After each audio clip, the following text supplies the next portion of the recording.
Hello, everyone, and welcome to part 6 of our continuing discussion of consciousness and its variations. This time we're talking about altering consciousness via drugs. Okay, so psychoactive drugs are chemical substances that alter perception and moods. This includes things that you might think of when you think about illicit drugs like cocaine. It also includes more common over-the-counter type stuff like alcohol or caffeine. Many people manage drug use without disrupting their lives, be those illicit drugs or more common ones. We would describe a substance use disorder as a continued substance craving and use despite significant life disruption and or physical risk. So many people can use drugs of various sorts, be those illicit drugs or more common things like caffeine, without having any sort of a disruption to their life. Only would we call something disordered if it crosses over into this significant disruption or distress-causing pattern. So further defining some terms, addiction is what we would call compulsively craving a substance or behavior despite negative consequences. So this is meaning that you're continuing to seek or engage with the use of a substance or some sort of behavior despite a significant disruption to your life or a significant amount of distress being caused. Tolerance, generally speaking, is the diminishing effect of drug use with repeated or regular use. This can operate through a number of different mechanisms that we'll discuss. Withdrawal is discomfort and distress that follow discontinuing an addictive drug or behavior. Oftentimes, withdrawal symptoms are in opposition to the effects produced by the drug. So, for example, if a drug produces analgesia, pain relief, you may experience sensitivity to pain after discontinuing use. If a drug promotes wakefulness, you may feel tired during a withdrawal state. Or if a drug promotes euphoria or feeling good, you may experience a diminished or depressed mood state after discontinuing it. Okay, so now we're going to talk through a couple of examples of drugs that can alter our conscious state. First off, alcohol, something you may or may not be familiar with. This is a drug that's commonly available over the counter to people of a certain age. So this calms neural activity and slows bodily function. It accomplishes this, at least in part, through its effects on the inhibitory neurotransmitter of GABA. So alcohol enhances the effectiveness at GABA receptors, so it improves our sort of inhibitory signaling. This results in things like slowed reaction time, slurred speech, reduced performance on things you're normally skilled with, and the sort of catch-all of bad life choices. The characteristic behavior you see of people who are inebriated is a result of slowed neural processing. The effects of alcohol aren't confined just to GABAergic signaling. They also have effects on excitatory signaling. Through this mechanism, we see a disruption of memory formation. This may arise partially from disruption of REM sleep. As we know, REM sleep is important for memory consolidation, and heavy alcohol use can disrupt REM sleep patterns. We also see impaired functioning of the hippocampus, which is, of course, extremely important for new memory. It's also accompanied by reduced self-awareness and self-control, one of the reasons why it's so popular as a sort of social facilitator. Expectations can modulate outcomes, so drinking doesn't always feel the same and across different settings, right? If you expect to have a nice calm time sipping cocktails and discussing the latest book you've read at a book club or something like that, you might behave a bit differently than if you show up at, a house party and everyone's acting a little bit differently, acting more, uninhibited and raucous. So your expectations for how your night's going to go will modulate how you behave. So barbiturates are a class of drug that are often used to induce sleep or reduce anxiety.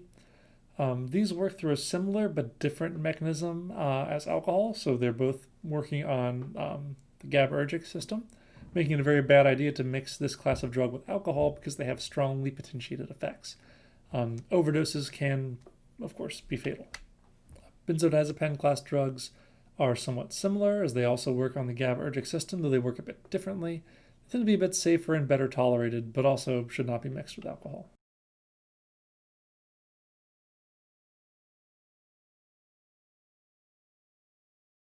So receptors in different locations throughout our brain produce different effects, including analgesia, sedation, hypothermia, and reinforcement. An unfortunate property of opiates is that tolerance requires a person to take increasing amounts of the drug to achieve a similar effect over time. So tolerance develops rapidly and can escalate the amount of drug being. Abruptly stopping taking drugs of this class after continued use can produce a profound and unpleasant withdrawal state, which produces many effects that are the opposite of what is seen from typical use. A painful, unpleasant, depressing sort of state that is very, very aversive. In fact, many chronic users are motivated to continue using to escape this down state, to alleviate withdrawal symptoms. Rather than the pursuit of getting high over and over again, it becomes more about avoiding the pain of being in withdrawal.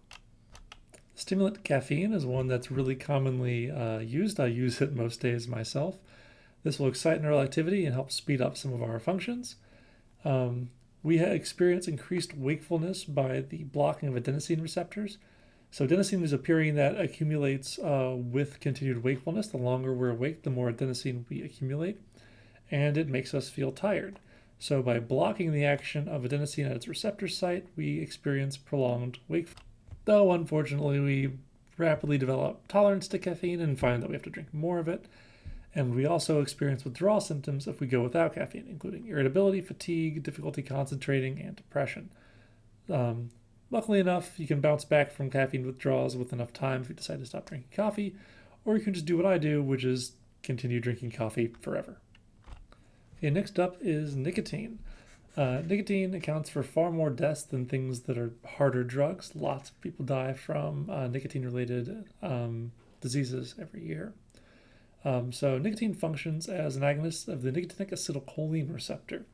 Through this mechanism, it can diminish appetite, boost alertness, calm anxiety, and reduce sensitivity to pain. So it does have a number of benefits.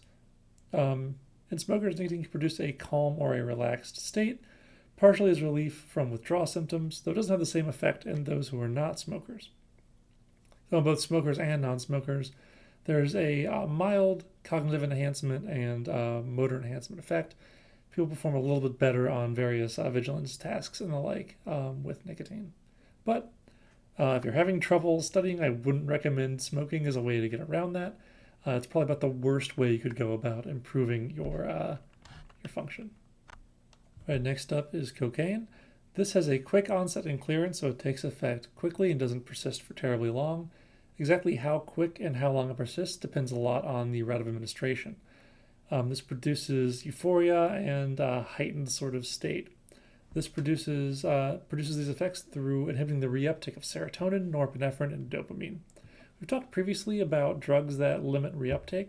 So basically, after chemical signaling takes place, the neurotransmitters are often taken up by the releasing neuron, removing them from the active synapse. If you have a drug that reduces the ability of a releasing neuron to take the neurotransmitter back up, you'll produce an increased effect of that neurotransmitter, right? If, for example, dopamine is released and can't be taken back up, it will continue to bounce around in the synapse and bind and produce its effect. So one of the things cocaine does is reduce the reuptake of dopamine, producing that reinforcement feeling, serotonin, producing an enhancement of mood, and norepinephrine, increasing vigilance and energy. Along with this, anxiety, paranoia, and restlessness can also occur, especially during a withdrawal state. Okay, ecstasy, or MDMA, this is a stimulant and a mild hallucinogen. This drug works by triggering the release of serotonin and then subsequently blocking its reuptake, which will produce a prolonged elevated mood and will facilitate social intimacy. So this property of enhanced serotonin signaling and making it a facilitator of social intimacy is what sort of led to its use as a party drug. However, it does come with its dangers. Overuse can lead to damaged serotonin-producing neurons, which can lead to a depressed mood state, disturbed sleep and circadian rhythm, as serotonin is very important for those processes, impaired memory and slowed thinking, as well as suppressed immune system. Next up is LSD, which is a powerful hallucinogenic drug which works as a direct agonist of serotonin 2A receptors, which you see expressed more in sort of the cortex and forebrain. An LSD trip can induce euphoria or panic. It depends a lot on the state of the person who is taking it and their environment. A wide variety of hallucinations are possible, be it visual, auditory, out-of-body experiences, etc. It's a really variable experience and depends a lot on context. And the last drug that we're discussing is marijuana. So marijuana contains the active ingredient THC, which can cause relaxation, disinhibition, and may produce a bit of a high in addition to mild hallucinations. So calling marijuana hallucinogen can be a little misleading because it's not nearly as profound as stronger hallucinogens, right? So it's not going to produce a trip like LSD or psilocybin mushrooms.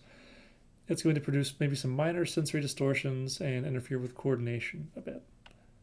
This can result in acute cognitive deficits, especially with things like concentration and memory performance. There are a number of potential medical applications, including pain, epilepsy, hypertension, nausea, and glaucoma, and asthma. Okay, that concludes our brief discussion of drugs in terms of how they can alter consciousness. If you find this interesting, we really just barely got to scratch the surface here. If you take Psych 210 Biopsychology, you can learn a bit more about drugs and how all that works. Also, Drugs and Behavior is a 200 level class offered here that is all about drugs and behavior. If you want to learn a lot more about how these drugs work, Psychopharmacology is a 300 level course offered here that is a great deep dive where we spend weeks on every possible different class of drugs. Highly recommend if you're interested. Okay, that's it for our unit on consciousness and its variations. See you around next time.